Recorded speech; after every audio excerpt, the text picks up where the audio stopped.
If defense is your thing, the 2018 Outback Bowl is for you. The Michigan Wolverines, losers to Ohio State yet again, have to try and regroup to play the South Carolina Gamecocks in a rematch of the 2012 Outback Bowl. This time around, though, it is Michigan that is the clear favorite of more than a touchdown. South Carolina was a 5-point favorite when these teams last met, but that was a Gamecocks team with 10 wins led by Steve Spurrier and a Michigan program led by Brady Hoke. The Gamecocks finished 8-4 on the season, and like Michigan, their season ended with a whimper against an arch nemesis.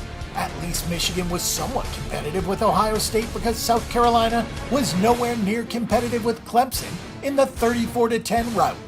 South Carolina was 8-4 to the under with former defensive coordinator Will Muschamp at the helm for the second straight season. The Gamecocks are a pretty tough handicap in this game. Offensive coordinator Kurt Roper, who was considered a finalist for the job at Rice, was fired shortly after the season, and that makes sense.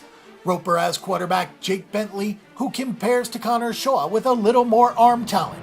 Bentley had a decent freshman season with a 65.8% completion rate and a 9-4 touchdown interception ratio. This season, Bentley regressed with a 62.4% completion rate and a 16-11 touchdown interception ratio.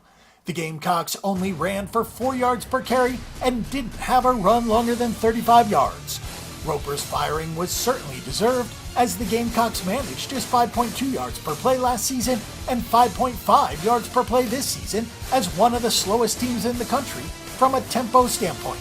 Wide receivers coach Brian McClendon will call the plays for this bowl game, with the search ongoing for a new OC. Sophomores A.J. Turner and Tyson Williams emerged with over 5 yards per carry each, so there are some building blocks, especially if injured wideout Deebo Samuel does decide to come back to school. Statistically, the South Carolina defense wasn't dominant by any means, but the influence of Will Muschamp is evident with this group. They fly to the football. South Carolina had 23 takeaways and held the opposition to 5.3 yards per play. The Gamecocks had a soft schedule without Georgia and Auburn from the SEC West. It helped not to play those teams, but South Carolina did play well against Georgia, and turnovers caused the Clemson game to be a rout. Opponents only rushed for 3.9 yards per carry, and the Gamecocks limited big plays against in the passing game.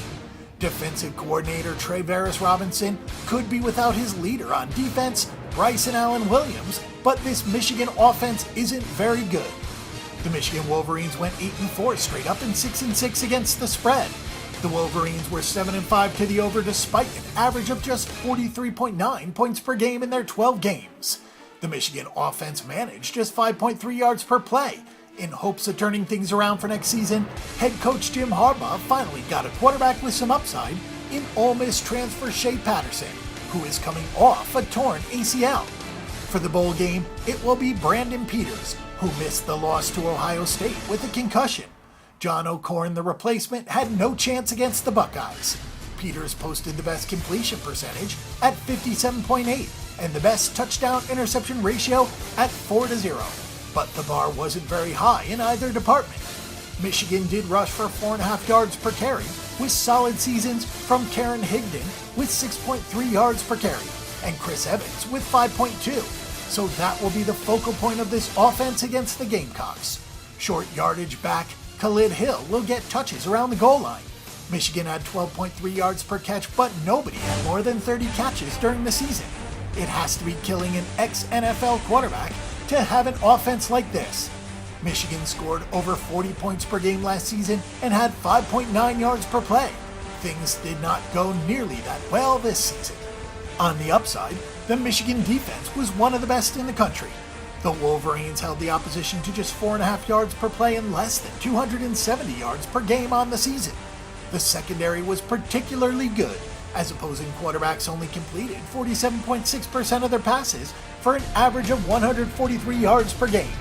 Michigan allowed 3.6 yards per carry and just 18.2 points per game. All the numbers for defensive coordinator Dan Brown have been tremendous during his stint, and that defense will be called upon again with an offense that just can't seem to get things going in a positive direction. There is a pretty big correlation between the total and the line move on this game. Most numbers guys probably do have this spread around a touchdown, give or take, but the low total in the mid-40s makes taking the points an enticing proposition. It is a little bit harder for Michigan to plan for South Carolina, not knowing what inter-OC Brian McClendon will do to spark what has been a mostly dormant group.